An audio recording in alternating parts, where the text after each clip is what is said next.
Welcome back to Trilby's Notes. We have just knocked out Siobhan because we're horrible and we're gonna rape her with the day rape drug. I'm just kidding. Go through bag. Really?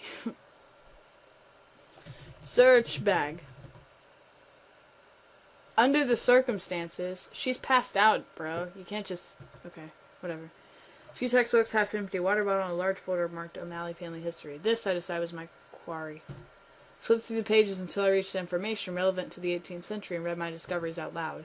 Liverpool-based O'Malley Shipping Company ran for 3 generations of the family in the late 18th century. The owner at the time, Jacob O'Malley, placed the blame somewhat irrationally on a shipping crate, which family legend alleged to be haunted, and that had been... There are numerous tales of bizarre events surrounding the crate, and the story of the crate's origin is no less mysterious. It goes that a strange young man came to a carpenter's at Liverpool dockyards with a very expensive-looking harpsichord, which he insisted to be smashed up and the wood used for whatever purpose the carpenter desired. He refused to leave until the instrument had been utterly broken into its component parts in front of his eyes, and the wood sent to be made in crates for O'Malley Shipping. When pressed for his name, the man identified himself as one Jack Freehorn. The Rooms of Jack Freehorn, July 28th, AD 1788. So, what trifle have you been wasting your father's money on now, Jack? What does it look like? Looks like a virginal harpsichord, actually. It's in the Flemish style. Quite old, quite expensive. Well, I suppose I should be grateful that something is distracting you from the occult for once. I fear you may be speaking too soon, my friend. Oh, God. Should have known. You and your silly obsession. So, what devilry inhabits this magnificent instrument? This instrument is as a whole, for the most part, tainted by the ethereal realm. But its keys are what spark my interest. Unusually, they have been carved from centuries-old English oak. And that's the interesting part. I will not be disheartened by that sharp tongue of yours. The wood has gone through many incarnations before being incorporated into this device. Items of furniture, building material, in fact, just so over 200 years ago, was part of a wall of a certain inn on a well-traveled road in Wales. The unicorn? So pleased you remember. Could hardly forget it the way you have been obsessing quite heartily over it of late. Your correspondence persists in filling your head with rubbish about ghosts and demons. I count myself very lucky to have tracked down even a small piece of that upholstery. I know I've already told you some of the wonderful stories attached to it, and this instrument has had its fair share of mysterious happenings. The usual batch of strange noises, sudden madness, and inexplicable deaths. See sense, my friend. This curiosity of yours for all things ungodly has no doubt already befouled your immortal soul. You're a fine fellow, Wilbur, but you have not a drop of romance in your body. Now stop browbeating me for my inquiring mind, and let us take dinner, 'cause we're gay lovers. He even said so. They're gay lovers.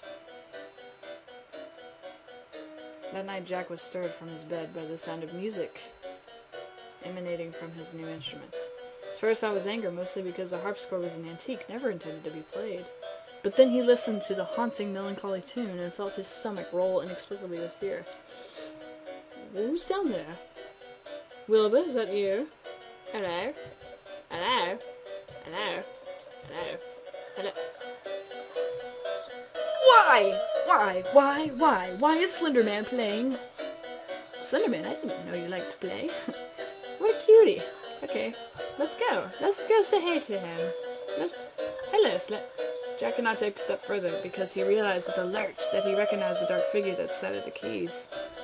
He had read of this strange entity that reoccurred frequently in stories surrounding the Unicorn Inn, and the objects that were later constructed from its wood.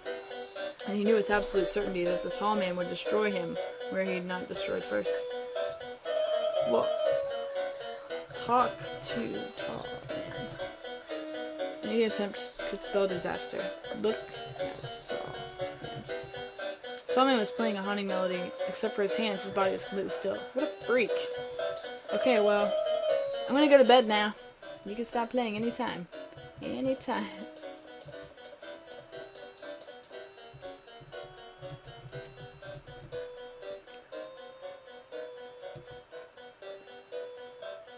Okay, pick pistol. Got this.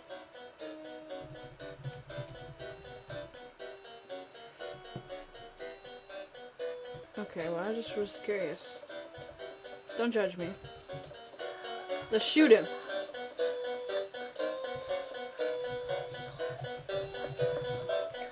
You won't take me, demon! Boom! Oh! Oh, I get... Is that Wilbur? Oh, oh no. Oh no. Oh no. Oh.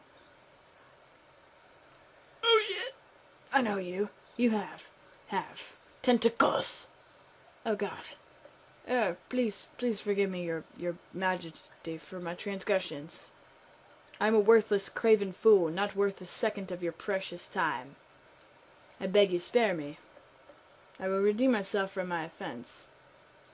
I will be yours forever, my body, mind, and soul. He's like, what the fuck? I don't care. Whatever.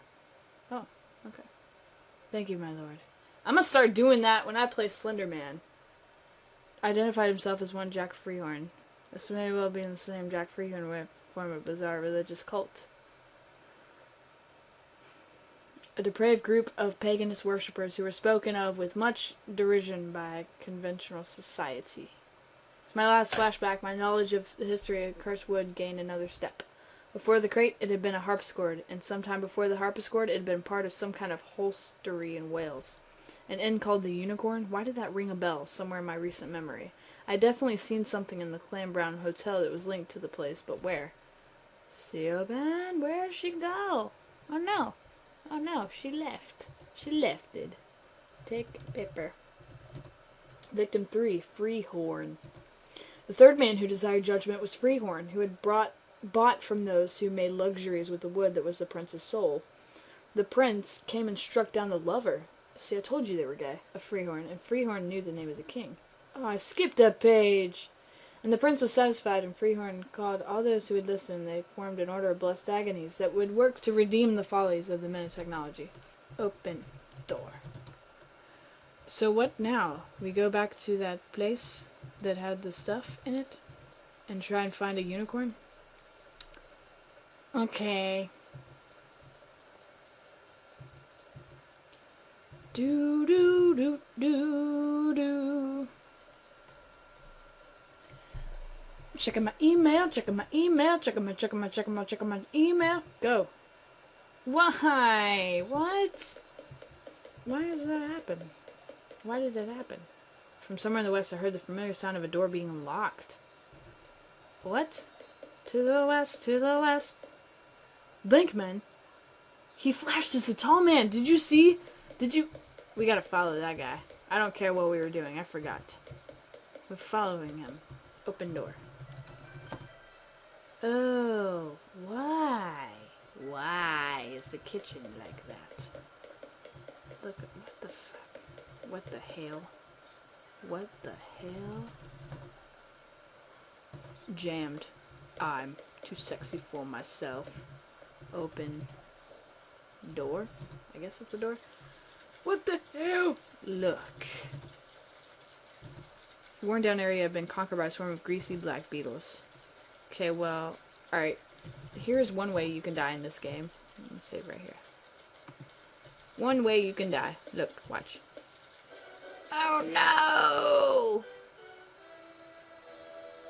This concludes the text of the notes found in the Clan Brown Hotel. Time of writing, Trilby remains missing in action. You just walk right in there to the flesh-eating beetles. Beetles. Okay, now. Flesh-eating beetles, what does that tell you? Welp, they're gonna like rancid meat, huh? Open door. Let's get some. Get you some. Oh, okay. Get some meat. Tore off a lump with me. Open door. Now, one of the probably most disturbing things I've seen in this game is this. Look at oven. The oven, the sole remnant of the kitchen's former usage, was stained from the inside with desperate handprints. Look at that. That's just creepy to me. Like, can you imagine being cooked alive? I can't. Alright. Toss meat. Put it down there. Nom nom nom nom nom nom nom. Yes, eat it. What the fuck? Look at water. Far corner of the room was a puddle of water, created by drips from above. It had curious color to it, and the drops seemed to glow with their own illumination. The liquid was having a strange effect on a nearby corpse. Drink water. Do it! It's almost as if the water was drawing me to it, not like a scrabbling thing in my mind like the chisel or painting, but more like a beckoning siren. Drink it. Couldn't help myself. I crouched down and dipped my hand in it and stood on the corpse's head. It felt refreshing. I brought them out up to my lips, my unhygienic surroundings forgotten. As a pleasant feeling of simultaneous coolness and warmth spread from my stomach, I realized that the water had some sort of rejuvenating effect. I had no explanation for this, but at the time I didn't care. I was beginning to feel the back of my mind, the familiar tickling sensation that indicated reality shift, so I swiftly scooped a few drops of the liquid into my pill bottle, shaking it through the remaining pills. That's crazy! He's like magic. The water is magic. Ah, it's such a lovely kitchen. Open fridge. But aren't you hungry? Okay, what are we doing? Oh, we're going to that unicorn thing. Ah, come on. Have you seen Slenderman? I was about to ask you that. What'd you do to the girl? I hope you didn't intend to seduce her away from my service.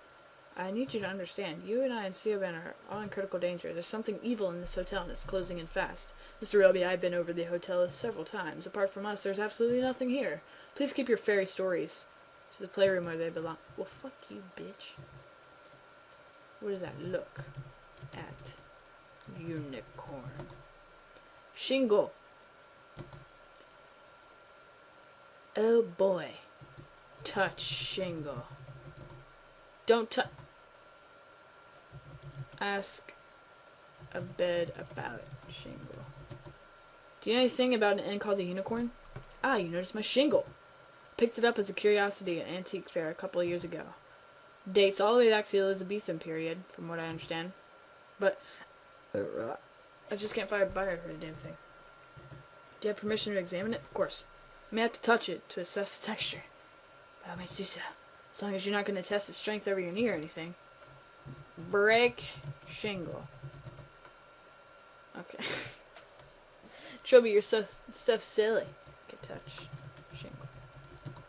Shingle's design was a simple one of a unicorn's head and a half profile, painted with the average ability on a dark oak backing. As I pressed my fingertips to it, however, the design seemed to extrude from its backing like a hologram, and seemed to draw closer until my vision was filled with wood grain and mediocre brushstrokes. Boom! Boom! Okay, there we go. Boom. Somewhere in Wales. 28th, 80. Owen Somerset. Hey. Do you guys remember Somerset? He's from 7 Days of Change. I mean, the Skeptic. Traveling merchant was on his way back to his wife and family in London, having concluded some business and dealings in Credington. Caught suddenly by a summer storm, he spied an inn by the side of the road and marveled at his good fortune. Faith, 'tis the evil storm that blights the sky tonight. I must have the Almighty on my side to find myself so close to an inn as it broke out. Aye, perhaps. The innkeeper seemed quite taciturn, but Owen was in a good mood, and was determined for it not to leave him. It's probably too late to continue riding, even if the storm cleared. Owen decided to inquire after a room for the night. What does he have, a cape on? Ask for room. Owen didn't think that. Talk about room. Talk about stay. Talk to man. Talk to man about room. Good evening, sir. Would it be possible to secure a bed for the night? Be a wiser man than I. Go from this place and never return. I what? You have the same innocent doomed to the curse fate. Yeah. What? No. We're gonna ask him again, nicely. Hi. Sorry. I accidentally pressed the wrong button. Okay. Ask man about room. I have plenty of gold to pay for my board. The devil cannot be bought off, my friend. What devil? What is the nature of this curse? The inn was built by my father 20 years ago. From the wood of a fallen oak he stumbled upon on an island north of here. He noticed human bones scattered around, but did not heed them. The sin has been a curse for our bloodline ever since. Madness and death claims those who stay here. This time last year, it claimed my father. Soon, I am certain it shall claim me. So why do you remain? I do not believe in fleeing from the mistakes from the past. The Almighty wills that my family must pay for our errors. Then I accept it. Leave now, before the shadows take you. I don't care. Sir, I have little patience for fables, and even less for riding after sundown in the middle of the night in a downpour. Leave me a room, and I shall take the responsibility for my own well-being. You will insist? Not only will I insist, but I will pay whatever price you ask. Go then, take the upstairs room. And if you remain by the morn, you shall pay nothing. Alright, cool. Whatever. I got a cape, so I'm cool. I'm cool. I'm cool. Test. Lay down. Lay down. Sit down. Fluff pillow.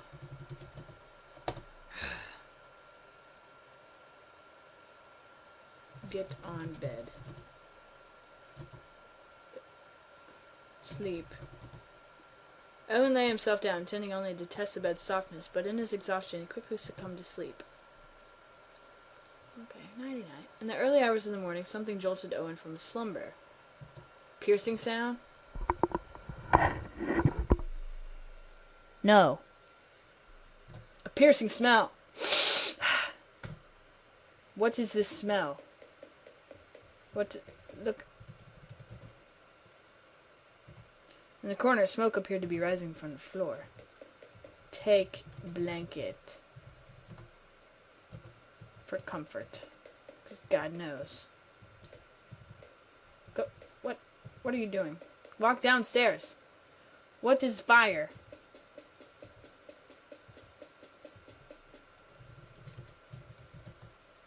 Look at fire. A blaze had been set before the front door. By whom? The innkeeper? Put out fire.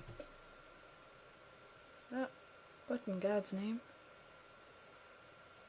Oh, God. It's him. It's the innkeeper. What kind of...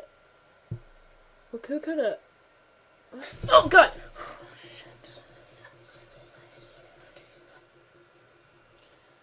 Do not want... Once I cannot return disoriented from my vision. I was closing on the source of the madness. The innkeeper had said that the wood came from a tree on an island. Could that have been Clan Brown Island? Given what I was seeing, it seemed valid, if worrying possibility. Besides that, it seemed, I had no other leads. So what could I do? I was determined not to let the trail in there, if there were just a single clue. Well, whoop-de-doo, take note. Trilby, I know you're following a trail. Go to the roof if you wish to proceed. Lankman. Well, how convenient. Victim 2, the innkeeper. The second man who desired judgment was the innkeeper, who had brought the wood of the tree and built from it his house. The prince came to him and his guests, and he struck the innkeeper down, and the innkeeper knew the name of the king. And the prince turned to the innkeeper's guest, and he said, You I shall not let live, for once before I have made this warning, and still my soul aches with what is done to the wood that is my soul, and I will spare no man who injures me in this way. And the innkeeper's guest knew the name of the king. More like he got stabbed in the head by the king, or prince, or whatever.